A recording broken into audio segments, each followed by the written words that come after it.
Imagine for a moment that you're sitting in a narrow cockpit so cramped that your shoulders almost touch the metal walls. The smell of aviation oil fills your nostrils. The roar of the Rolls-Royce Merlin engine vibrates through every bone in your body. You're 10,000 meters above sea level, where the air is so thin that every breath must be measured. Below you, Europe stretches out like a map torn apart by war.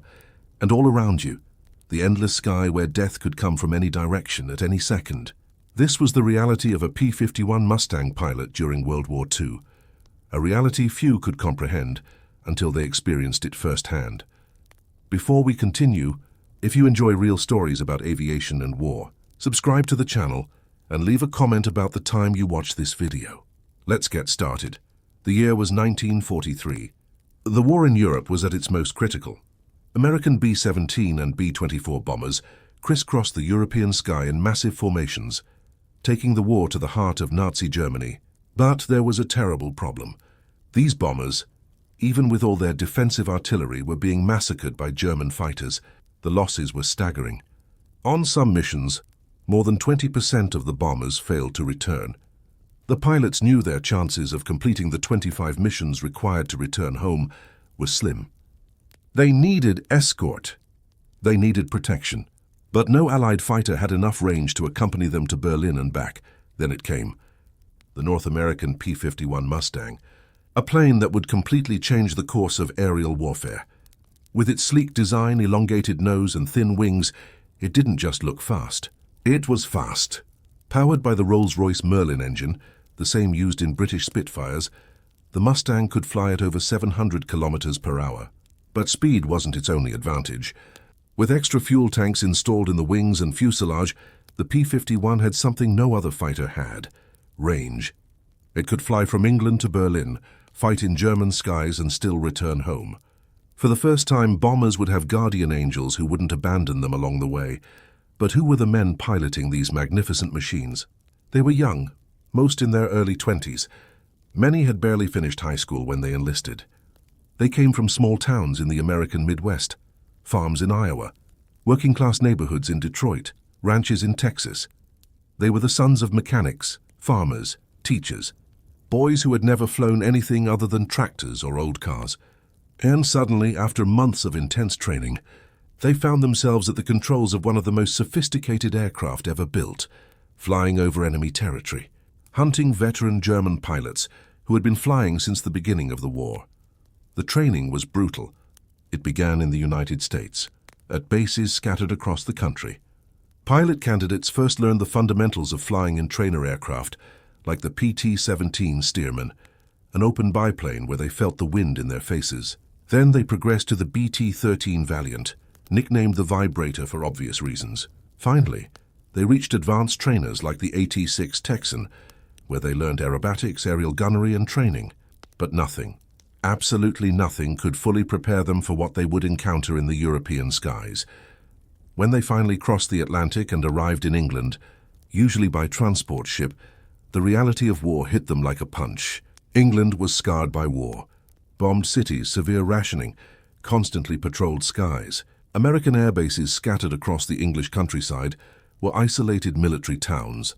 Nissen huts, those semicircular corrugated metal buildings, served as dormitories. The heating was poor. The food was monotonous. But there was camaraderie. There was purpose. A rookie P-51 pilot arrived at his unit, carrying not only his baggage but also a huge weight of expectations and fears.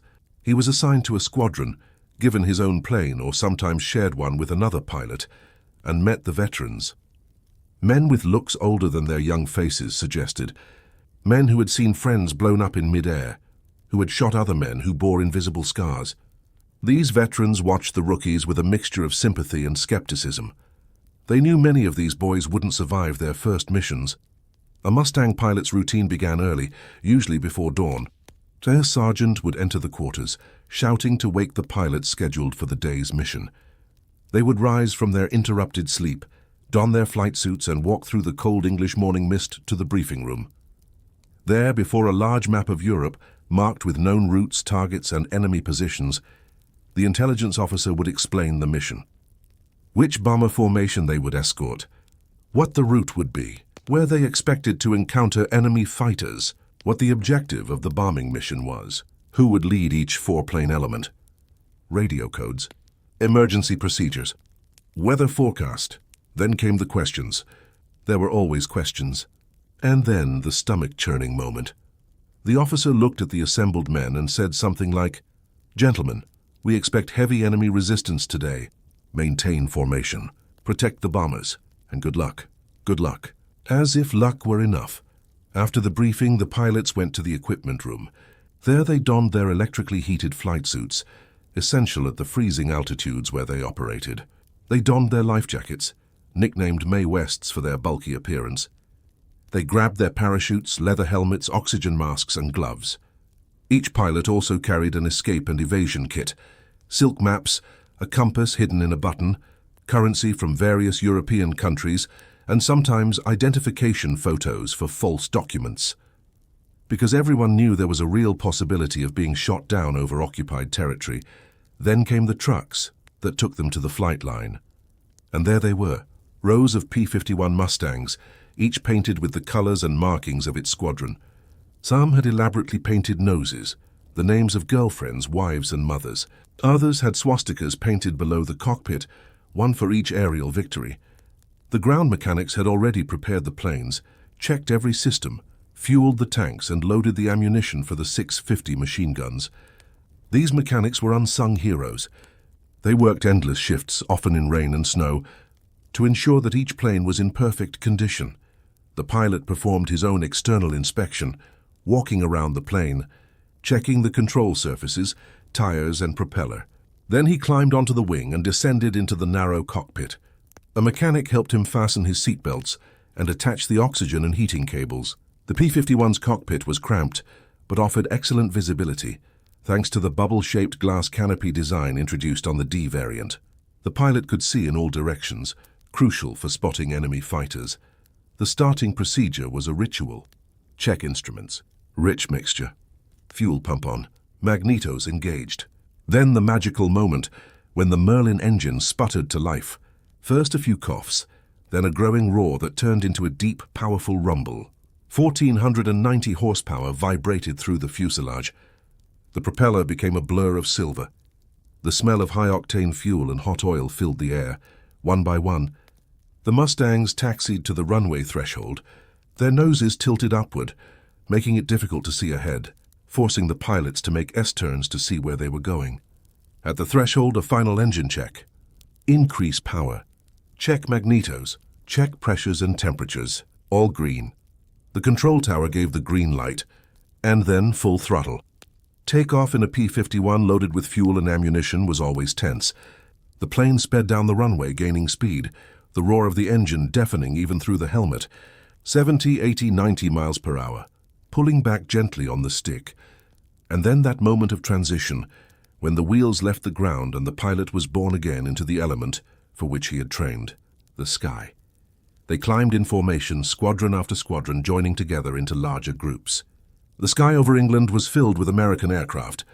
Dozens, sometimes hundreds of P-51s soared through the clouds, forming into their tactical elements. 4 planes formed a flight. 2 flights formed a squadron. Several squadrons formed a group. The coordination required was impressive. As they ascended, they crossed the English Channel, that stretch of water that separated the relative safety of England from the war-torn continent. Below, they occasionally saw the wreckage of previous planes that had failed to make the return crossing, floating reminders that each mission could be their last. Cruising altitude was typically between 25 and 30,000 feet. At this altitude, the temperature outside the cabin easily reached 50 degrees below zero. Without a heated suit, a pilot would die of hypothermia within minutes. Oxygen was mandatory, as the air was too thin to breathe normally. But even with all the gear, the cold penetrated. Pilots reported that their hands and feet went numb. They had to constantly wiggle their fingers inside their gloves to maintain circulation. Flying toward the interior of Europe, Mustang pilots searched for their protégés, the large bomber formations. When they finally found them, it was always an impressive spectacle. Dozens, sometimes hundreds, of B-17 Flying Fortresses or B-24 Liberators flew in staggered box formations. Each bomber carried a 10-man crew and several tons of bombs. And each formation left white condensation trails across the blue sky, like visible scars announcing its presence to anyone on the ground. The P-51 pilot's job was to weave around these bomber formations, flying patrols in an S-shape above, below, and to the sides. They were the shepherds protecting the flock, but the flock was being hunted by deadly wolves. German fighters, primarily Messerschmitt Bf-109s and Focke-Wulf FW-190s, attacked with tactics they had honed over years of war. They knew the bombers were relatively slow and heavy. They knew where they were vulnerable. They attacked head-on, where the bombers' defensive artillery was weakest, passing through the formation at high speed, their machine guns and cannons raining deadly shells. Or they dived from above, using altitude and speed to their advantage. When Mustang pilots spotted enemy fighters, they often heard on the radio, "Bandits, 10 o'clock, high." Their direction and altitude were shouted. And then chaos ensued. The Mustangs abandoned their organized patrols and dived to intercept. By this point, everything they'd learned in training had to become pure instinct. An aerial dogfight was a deadly ballet of physics and violence.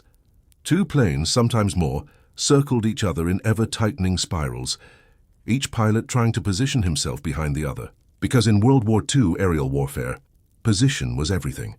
Being on the enemy's tail meant having a chance to fire. Being in the enemy's sights meant having seconds to live.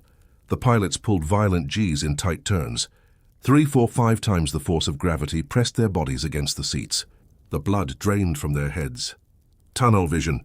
Black spots danced in the peripheral vision. Some pilots temporarily blacked out under the strain. But they had to keep pushing, keep turning, because relaxing for even a second meant giving the enemy the advantage. The P-51's 50 machine guns, 3 on each wing, were devastating when they hit their target. Each gun fired finger-sized projectiles at a rate of 800 rounds per minute. When all 6 fired simultaneously, the entire plane vibrated and slowed slightly with the recoil. Pilots were trained to fire in short bursts, 2 or 3 seconds, to conserve ammunition and avoid overheating. But in combat, with adrenaline pumping, some simply kept their finger on the trigger, unleashing hundreds of rounds in the hope of a hit. Seeing an enemy plane hit was unsettling, even for the most hardened pilots. Chunks of metal ripped off, smoke, fire, and then sometimes a small figure ejecting, a parachute opening, other times just the plane spinning toward the ground. And inside it, a man who minutes before had been alive, who had a family, dreams, fears, just like them, but there was no time for reflection in combat. Another enemy attacked. The flight leader shouted instructions over the radio. Damage alarms blared, gauges showed problems, low fuel, ammunition running low, and then, as suddenly as it began, the fight ended. The Germans retreated, their own fuel reserves exhausted. Or the numbers simply weren't in their favor. Mustangs regrouped. They counted. And it was always at this point that reality set in. Not everyone responded. Charlie didn't respond. Frank was nowhere to be seen. Tommy saw someone get hit but wasn't sure who. The flight leader radioed, calling out assignments one by one. And there was always silence where there should have been answers. For those still flying, the mission continued. They had to escort the bombers to their target, wait while they bombed, and then bring them back. But now they were flying with less fuel, less ammunition, some with damaged planes, and always fewer comrades than when they left. The flight back was long. The pilots flew in silence, each processing what they had just experienced. Some felt euphoric for having survived. Others felt guilty for having survived when their friends had not. Many simply felt exhausted, a weariness that went beyond the physical. Recrossing the English Channel toward England was always a relief. But the mission wasn't over yet. Damaged planes had priority for landing. Some arrived with failing engines, damaged landing gear, and partially destroyed controls. Injured pilots struggled to keep their planes aloft for just a few more minutes, just until they crossed the coast. Just until the runway was in sight. Landing a damaged P-51 required every bit of skill a pilot possessed. The plane would pull to one side because of a damaged aileron, or the landing gear would refuse to lower completely, or there would be a fire in the engine compartment. But somehow, through skill and luck, most managed to get the plane to the ground. After landing, the pilots taxied back to their dispersion stations. They shut down their engines, and for a moment, they simply sat in the cockpit in the sudden silence, processing that they were alive. That for another day they had cheated death. Mechanics rushed to the planes, assessing damage. Bullet holes were common. Some planes returned with dozens, sometimes hundreds of holes. It was amazing how a P-51 could absorb damage and keep flying. But sometimes the damage was too much.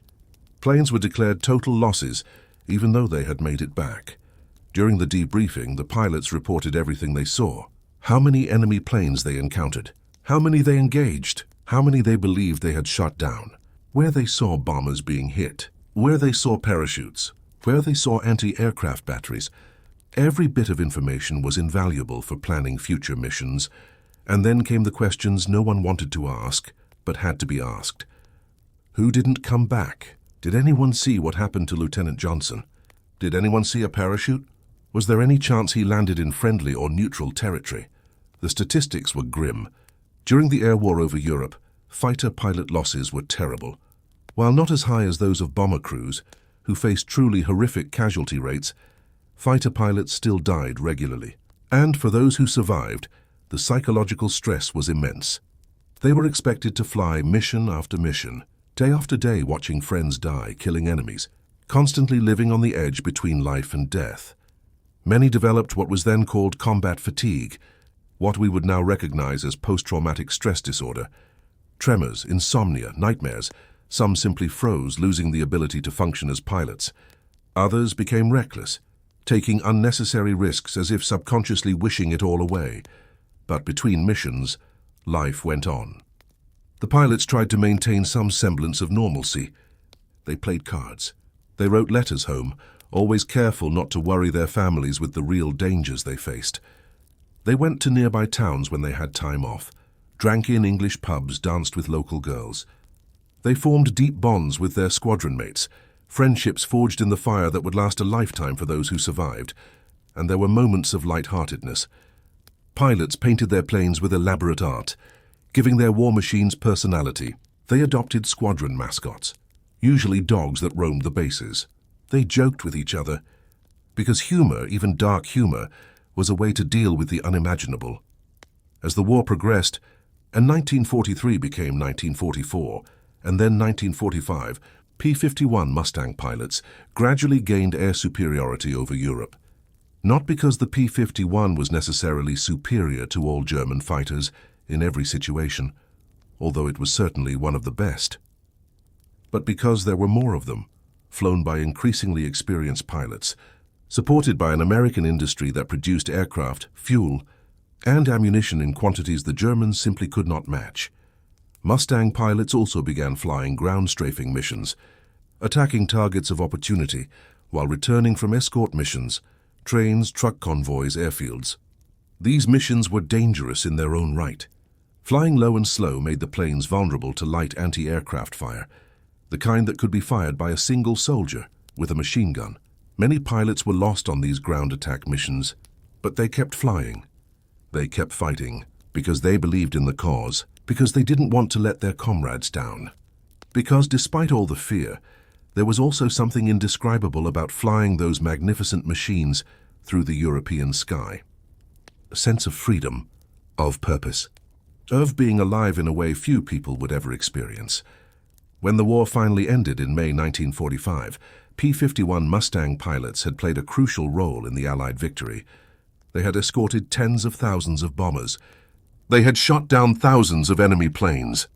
They had helped secure the air superiority that was essential to the success of D-Day and subsequent campaigns. Without them, the war would have been very different, perhaps even lost. But victory came at a price. Thousands of Mustang pilots never returned home. Their planes were shot down over France, Germany, and Austria. Some died instantly. Others were captured and spent the rest of the war in prison camps.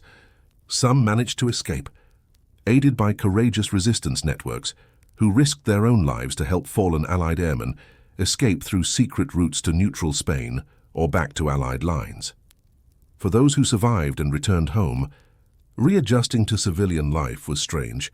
How to explain to people who had never fought in a war what it was like to fly in combat, how to make them understand the intensity, the fear, the camaraderie, the loss.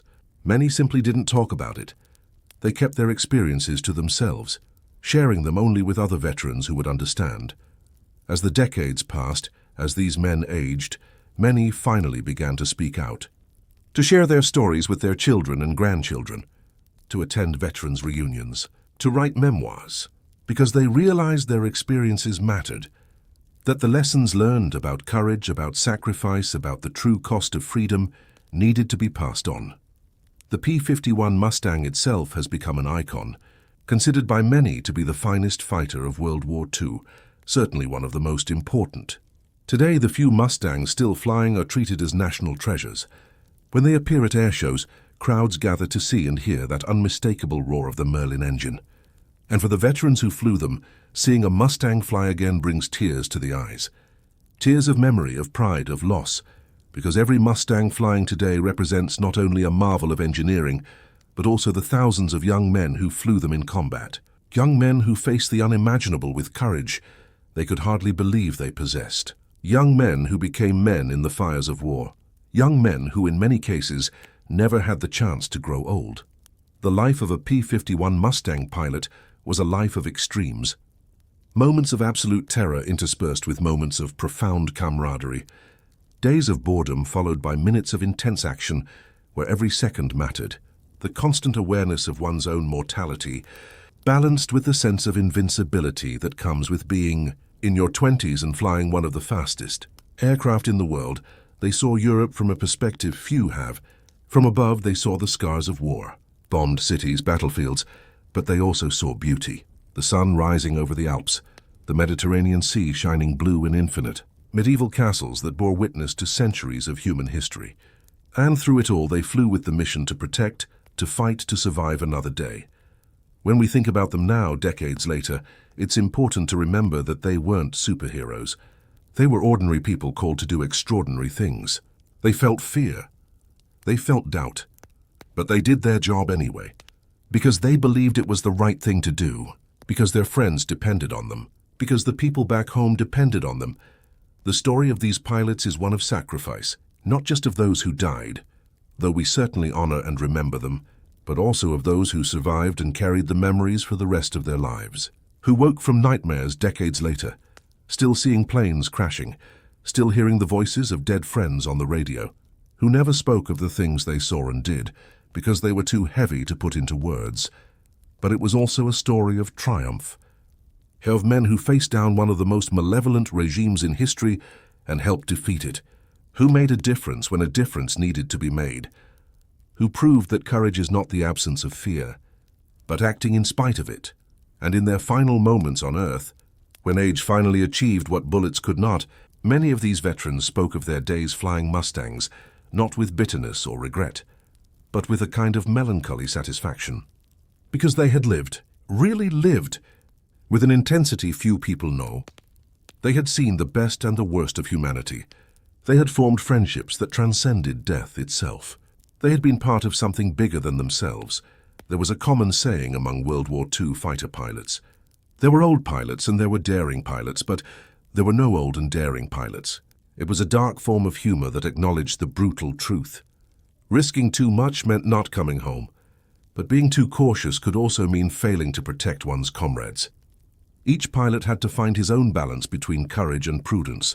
Some pilots became aces, credited with 5 or more aerial victories. Names like George Preddy, who shot down 26 enemy aircraft before being tragically killed by friendly fire in December 1944. Or John Meyer, who ended the war with 24 victories. Or Chuck Yeager, who would later break the sound barrier. These men became legends, but they always insisted they were no better than their squadron mates. They simply had more opportunities or more luck, because luck played a huge role. A pilot could do everything right and still be shot down by a lucky shot. Or you could make a mistake and survive because the enemy also made a mistake. Sometimes the difference between life and death was literally inches or seconds. Pilots developed superstitions, lucky scarves, specific pre-flight routines, small rituals they felt kept them safe.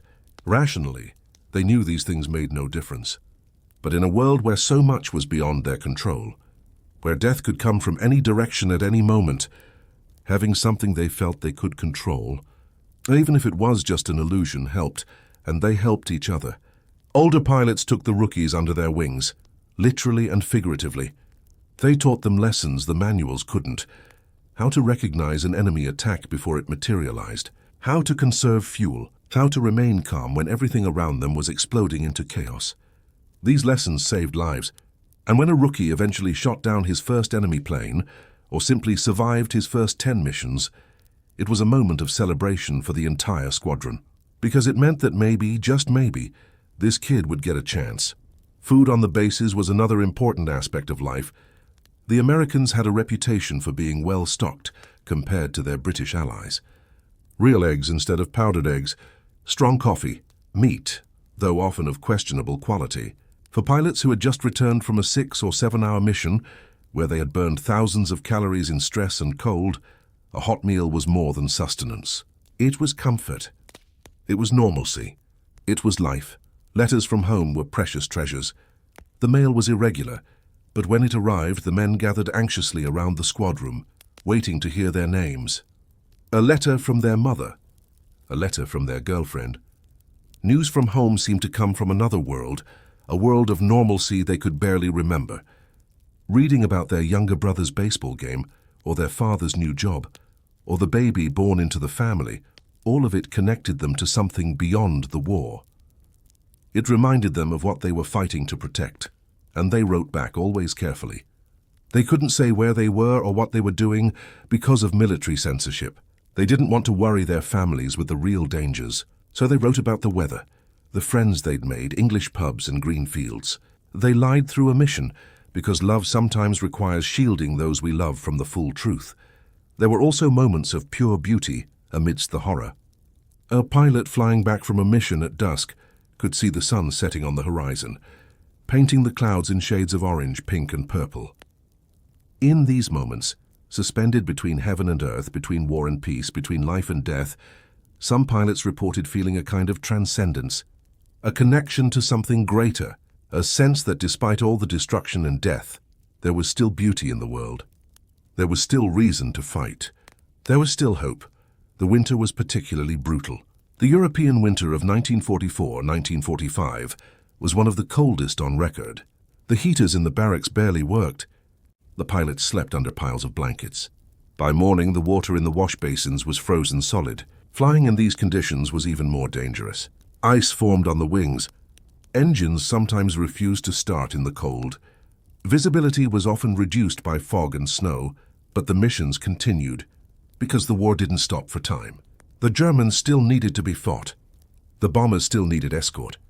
And so the Mustang pilots continued to climb into those hostile skies day after day, regardless of the conditions. During the Ardennes offensive in December 1944, when the Germans launched their last major offensive on the Western Front, P-51 pilots worked tirelessly. The weather was terrible, limiting air operations for the first few days. But when it finally cleared, Mustangs and other Allied aircraft destroyed German convoys, attacked enemy positions, and helped turn the tide of battle. The pilots flew multiple missions a day, barely having time to eat between missions. They were exhausted, but they knew that American ground troops surrounded in Bastogne depended on them. So they kept flying. As 1945 progressed and Allied forces pushed deeper into Germany, the nature of the missions changed. Now they were flying over the heart of enemy territory. German cities, many of them destroyed by years of bombing, passed below. And even though they were the enemy, even though they were responsible for starting the war and committing unimaginable atrocities, some pilots couldn't help but feel something seeing the destruction. Women and children lived in those cities, people who perhaps didn't want war any more than they did, but then they remembered what they were fighting against. They remembered the stories from liberated territories about concentration camps, about industrial-scale genocide, about an ideology that considered entire groups of people subhuman, and any sympathy evaporated. This was a war that had to be won, completely, without compromise. By the spring of 1945, it became clear that Germany was collapsing. Mustang pilots encountered less and less resistance. Many German planes were grounded for lack of fuel. Enemy pilots, even when they managed to take off, were increasingly young and inexperienced, quickly trained and sent into combat, where they were easily outmatched. Some chose not to fight, simply fleeing or even surrendering. And then the day came. May 8, 1945, VE Day, victory in Europe. Germany had surrendered. The war in Europe was over. When the news reached the air bases, the reaction was mixed. There was celebration, certainly. Men wept with relief. They hugged each other. They drank. They laughed. They wouldn't have to fly any more missions. They wouldn't have to kill or risk being killed. They could finally go home. But mixed with the joy was sadness. Sadness for all the friends who didn't live to see this day, for all the empty chairs in the barracks, for all the planes that never returned. Victory had been achieved, but the price had been terrible. And every man there knew they would carry the scars, visible and invisible, for the rest of their lives. In the following months, the P-51 squadrons began to demobilize. Some pilots were assigned to the Pacific, where the war against Japan continued. But most began the long journey home, back across the Atlantic, back to an America they barely recognized after years away, back to families who had changed in their absence, back to try to figure out who they were now after everything they had been through. Readjustment wasn't easy. How could one sleep without the sound of airplane engines? How could one explain to someone who'd never been in combat why certain things made them jump in fear? How could one care about trivial everyday concerns when they'd seen men die? Many struggled. Some turned to alcohol. Others isolated themselves. But slowly, with time and support, most found their way. Many used the GI Bill to get an education. They went to universities, learned trades, and built careers. They got married. They had children. They bought houses in the rapidly growing suburbs. They became teachers, business owners, engineers, and doctors. They lived good, productive lives. And for the most part, they didn't talk about the war. But the war never truly left them. It was there in occasional nightmares, in moments of distraction, when they remembered something they had forgotten for years, at annual veterans' reunions where old men hugged and wept for those who were no longer there, on visits to military cemeteries in France or Belgium, where so many of their comrades were buried. As the decades passed, as they grew older, and their own children grew up and had children, many of these veterans finally began sharing their stories, not to glorify war. Most hated war and hoped their descendants would never have to experience it, but to ensure that the sacrifice of an entire generation would not be forgotten, to teach future generations about the cost of freedom, to show that ordinary people can do extraordinary things when called upon, and their stories are extraordinary, stories of courage in the face of paralyzing fear, of friendship that transcends even death, of young people who grew up too quickly in circumstances no one should have to face, of magnificent machines and the men who mastered them, of the sky over Europe when the fate of the world hung in the balance. Today, few of these veterans are still alive. Time has done what bullets could not, but their stories live on, in books and documentaries, in museums where restored P-51 Mustangs sit on silent display, in the memories of their children and grandchildren, and in the sky, when occasionally a Mustang flies again at an air show and its distinctive roar echoes, reminding us of a time when the world was at war and young men flew to defend freedom. The life of a P-51 Mustang pilot during World War II was a life lived to the fullest. Each day could be their last. Each mission could be their final. And yet they flew. Not because they were fearless. They were afraid, very afraid, but because duty called, because friends depended on them, because they believed in the cause, and because, despite all the terror, there was also something deeply meaningful about being in that place at that moment, making a difference when difference was needed most. They weren't perfect. They were human with all the flaws that entails. Some made bad decisions. Some cracked under pressure. Some did things in combat they later regretted. But for the most part, they were good men trying to do the best they could under impossible circumstances, and they made a difference. Historians agree that Allied air superiority was crucial to victory in Europe, and the P-51 Mustangs and their pilots were instrumental in achieving that superiority. Without them, D-Day might have been impossible. The strategic bombing of Germany would have been far more costly, if not impossible. The war could have lasted much longer, with far more casualties on all sides. So when we think of these pilots today, we should think of them with gratitude. Gratitude for their service, for their sacrifice, for their willingness to risk their lives so that others could live free. And we must strive to live up to the legacy they left, to protect and cherish the freedom they fought for, to never forget what it cost. The history of World War II is full of heroes, infantrymen who fought across the beaches of Normandy, sailors who crossed U-boat-infested oceans, resistance fighters who risked everything to sabotage the enemy. And among these heroes, surely, are the P-51 Mustang pilots, young men who mastered complex and dangerous machines, who flew in formation through hostile skies, who faced skilled enemies in mortal combat, who escorted bombers across Europe and back, who paid a terrible price but never gave up. Their stories deserve to be told. They deserve to be remembered, not just as history but as lessons. Lessons about courage, about sacrifice, about camaraderie, about what people can achieve when they believe in something greater than themselves, about the true cost of war and why it must always be a last resort, but also about why, when war is necessary, there are people who will answer the call. So the next time you hear the sound of an airplane engine passing overhead, stop for a moment. Look up and remember those young P-51 Mustang pilots. Remember where they flew and why.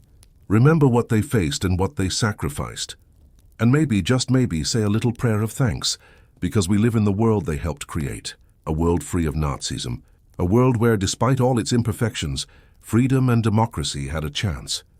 And we owe this, in part, to the fighter pilots who flew over Europe during those terrible war years, to the men who piloted those sleek silver planes through dangerous skies, to those who never returned, whose names are engraved on memorials, and to those who did return, but carried their memories with them until their final days. Their story is our story. Their sacrifice is our legacy, and their courage should be our inspiration, so that we never forget, so that we always cherish what they gave us, and so that, if time ever calls us, we can find within ourselves a fraction of the bravery they demonstrated. By the Lord God, may we always honor their memory and learn from their example. May we be worthy of the sacrifice they made, and may their souls rest in eternal peace, knowing that they have not been forgotten, that their actions had meaning, and that they helped preserve the light of freedom in one of the darkest moments in human history.